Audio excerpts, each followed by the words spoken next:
මිනිස්සෙක් මරලා දවසක්වත් හිරේ යන්න නැතුව බේරෙන්න නම් මාර පොරක් වෙන්න ඕනේ.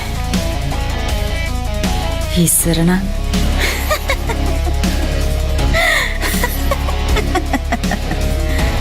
මට මාර පොරක්. දැන් හරිනේ.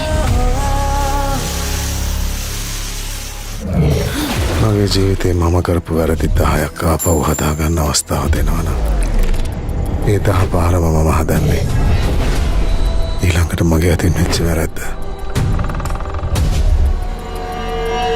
ඒක උනේ කේන්තියෙන්ද. හැබැයි මට ඉවසන්න තිබුණා.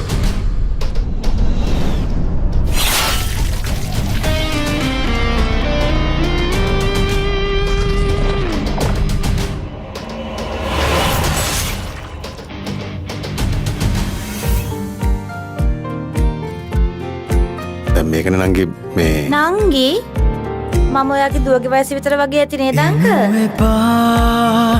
ආයේ ඇගේ සුවඳ නැති හුළඟවත් මට එපා.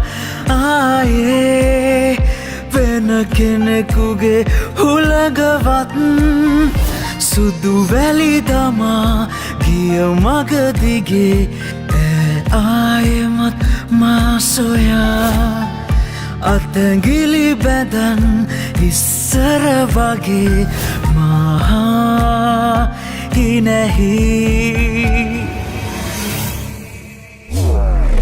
අද පස්වරු 1ට පමණ කොළඹ වේලවීදිය ප්‍රදේශයේ තිබී ගමන් බෑගයක හිසසුන් කාන්තා මනසිරුරක් හමු වී තිබෙනවා. මේ මිනිස්සේ යකෙක් වගේ මිනිස්සෙක්.